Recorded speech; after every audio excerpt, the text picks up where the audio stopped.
Welcome to WholeCEO with Lisa G. I'm the best-selling author of The Boss Weight Loss.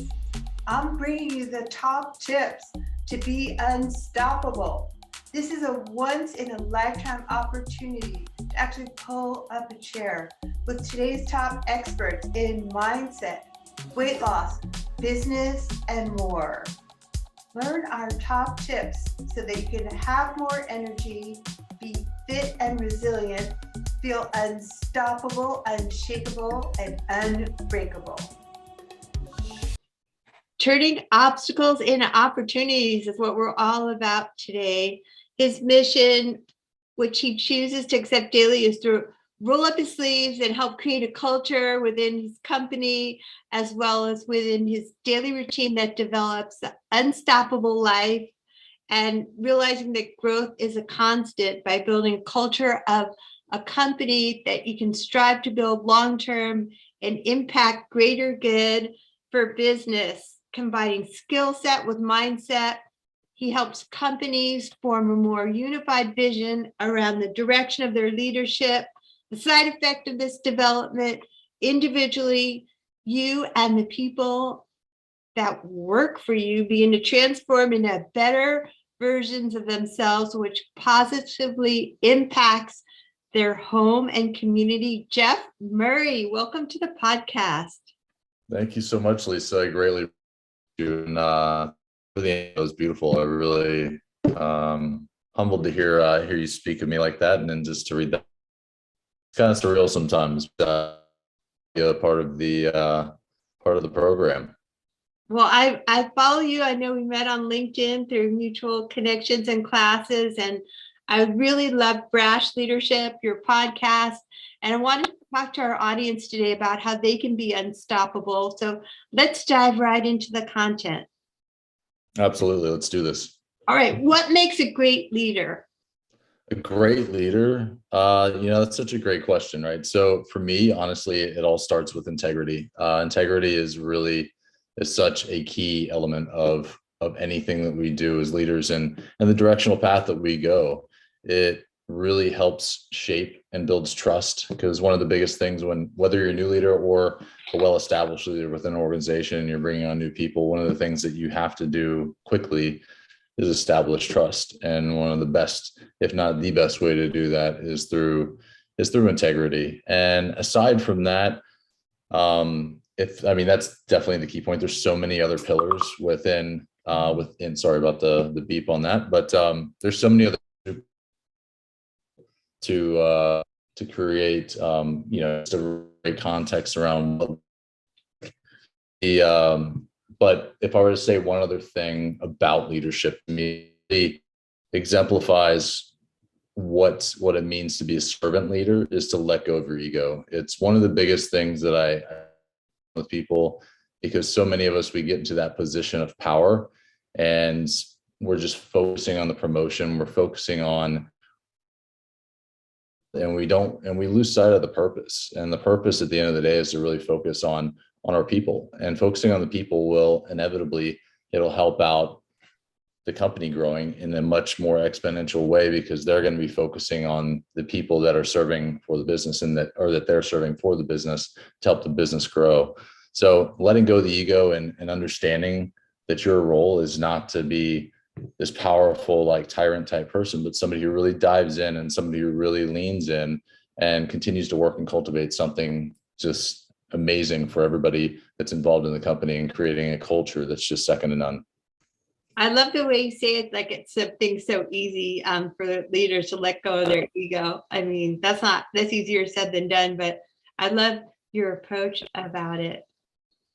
Well, thank you. It's interesting because I speak from experience. I've been in leadership for 21 years of my career, and I started out when I was early on, when I was 19, 20, when I first had my first leadership management role.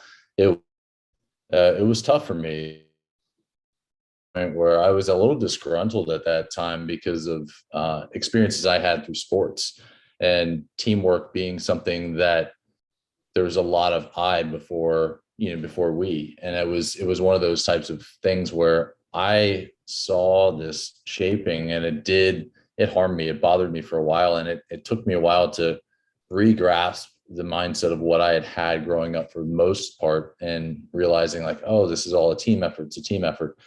And then realizing all of a sudden that, you know what, I had kind of gotten away from that because of my experiences. But that's honestly, my sports background is what got me into leadership, because I realized I did want to start impacting people, but it took me a little bit of time to actually tweak things to say, okay, I can't do everything myself. I can't be like this point the finger, but that's how I was being shown too in my roles. But I had to start reading books on my own, figuring things out, because it didn't settle well with me. And it does take time to actually cultivate letting go of the ego. But once you do, it's amazing what happens, and the energy that kind of cultivates throughout your team or your organization. I love it. There is no I in team. I want to dive a little bit deeper into a topic that I know we're both super passionate about, which is mindset. I know that is key to how you impact leaders. Do you want to expand upon that?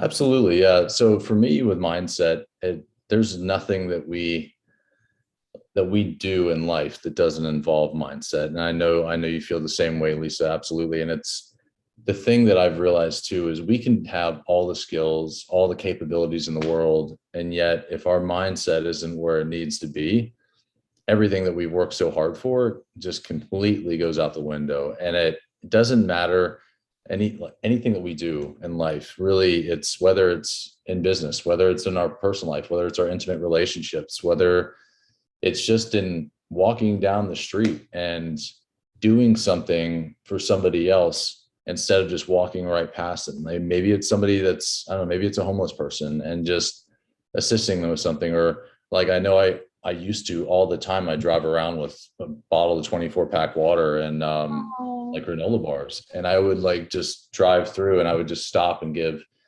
And when I ever had a chance to like stop on the side of the road, or like if it was a stoplight, I'd call the guy over and ask him like, here, give him something, just little something, just to let him know that I care. And I think it starts there, and it's the mindset of saying that, hey, you live more in an abundant mindset, live instead of scarcity, but also like not judging people for what you see on the surface. We don't know what they went through. We don't know what happened there.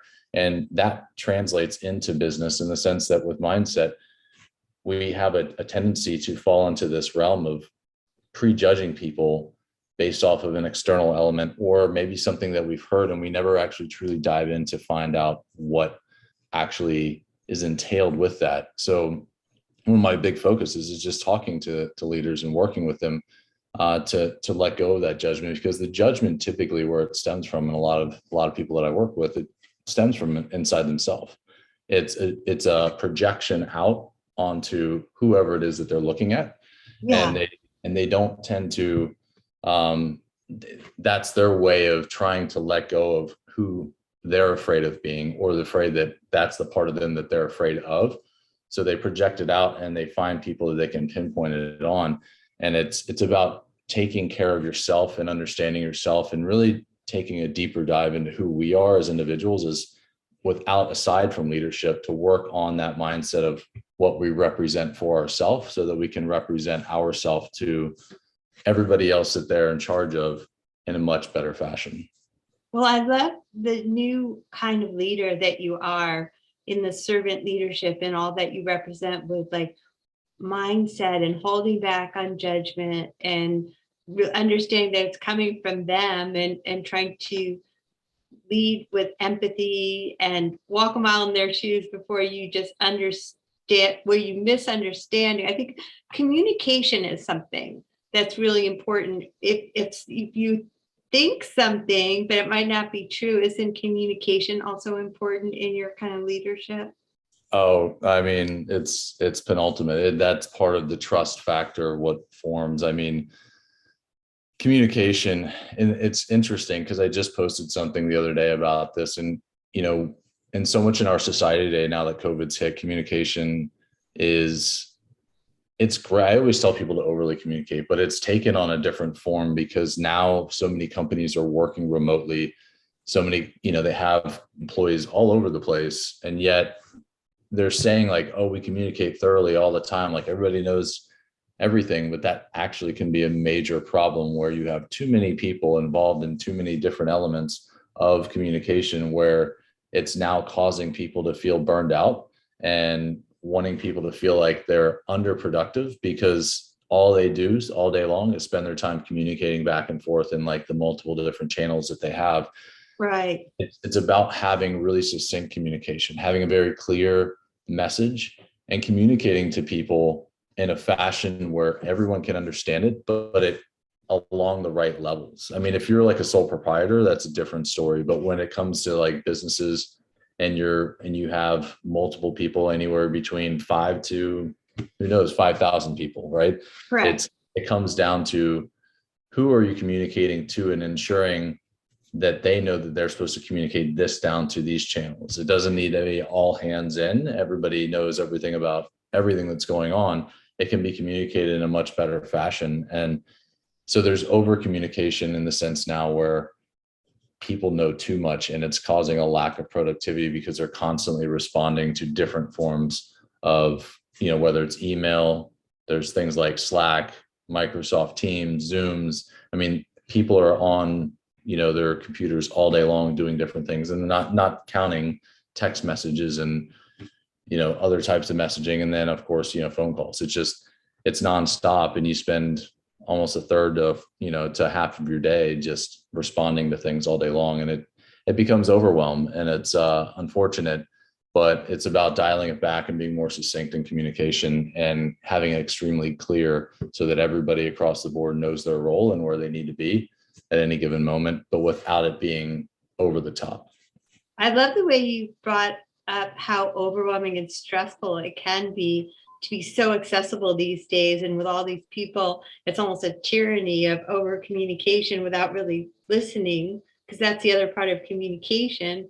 So you think you're a good communicator because you're like throwing up all over people on all these different channels, but the person on the receiving end of that probably doesn't feel heard, and they probably feel like, I feel like we work more rather than less remotely.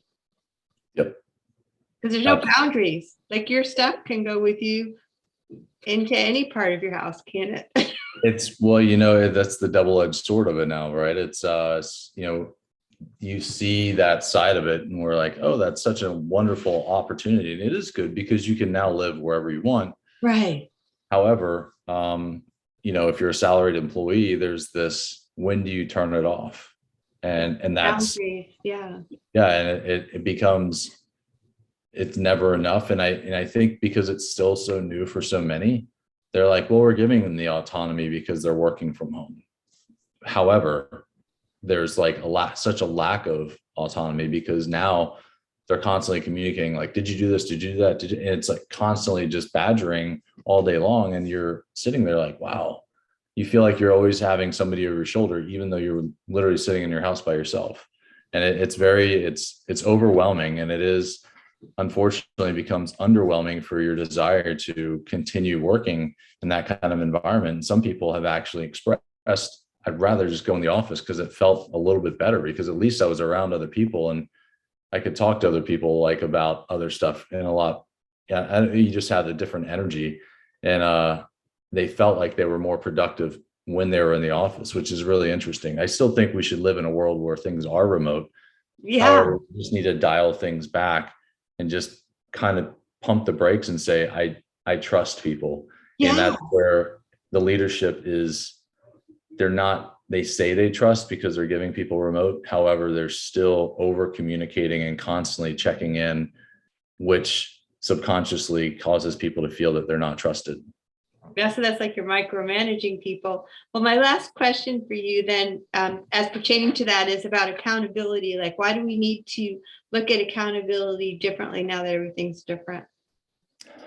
So accountability this is always one for me where whenever I'm not much of a debater. I like open dialogue with people. I was never good in debate class when I was in high school. That was not my game, because I truly just like to hear people's side of the story. I don't tell people they're wrong. I just tell people, hey, let's like look at things a little differently. And that's the way I've always been, like the curious George kid of like looking at things a little bit differently. And for me, accountability everybody talks about it. Everybody harps on it. Everyone's like, you got to be accountable, hold them accountable. Like learning, there's so many books about accountability, and yet there's not nearly as many books about the sense of ownership and taking ownership. Because to me, one of my favorite books, actually, was a book that really kind of changed my mindset around leadership, was Extreme Ownership. And Extreme Ownership really, to me, it focuses solely on the fact that now you're taking on a different mindset around what your responsibilities are. And our job as leaders is to work with people to start getting them to understand the deeper why as to what they're doing and why they even came on board, and getting them to, and working with them to understand why they need to take ownership in their role and give it. But that comes through empowerment. That comes from you not hovering over them. That comes from you giving them the tools to succeed, implementing things and saying, okay, here we go. This is the deal. We all have our role. We all do this in tandem together. And if one of us fails, we all fail together. And it comes from a camaraderie. It comes from people saying, you know what? No, I need to take ownership for my position. I need to take ownership for this. And once people truly embody that, and they look at their role as not a job, but they look at it as a career, they look at it as a position for themselves to thrive and succeed, and they feel a great culture and energy within a company, they begin to shift that ownership, and then true accountability can really take shape. Because without ownership, a lot of accountability becomes forced accountability, and forced accountability at that point, that it ends up dying. Things start to fade for an individual, because what all the energy they had coming in, and the new job, and they're 90 days in and everything's super great and everyone's having a great time and just high energy, all of a sudden things slowly start notching down, and all that high energy that they had starts to dwindle, because all the accountability was forced on them. They were told to do something. They weren't empowered to do it. They were told to do it. And it's a totally different dynamic when you're told to do something versus empowered to do something. That is the truth. I love empowering people. I love the way that you lead. Where can our audience find more of Jeff Murray? So on my social channels, first and foremost, I use two main ones. I mean, I'm just now getting into the TikTok game. It's very interesting dynamic over there. I just trying to find the time to do it, but mainly it's LinkedIn, obviously my name, Jeff Murray, and then Instagram at the Jeff Murray. And outside of that, I have my podcast, of course, which is called the Brash Leaders Podcast. And of course, my company's name is Brash Leaders. The website, of course, is brashleaders.com. Those are the main channels, of course. And if anybody ever has questions, they can send me an email to info@brashleaders. And then, aside from that, I have different programs that I'm running. As I've got my group coaching program. Right now, it's currently on sales and also sales leadership. There's a lot about mindset within that as well, kind of like what we talked about today. So there's a lot of different parts of it. And so those are definitely the areas right now where people can reach me the best. And I look forward to touching base with anybody and talking and helping out anybody in any way, shape, or form that I can. Well, thank you for being a guest on WholeCEO with Lisa G, Jeff Murray.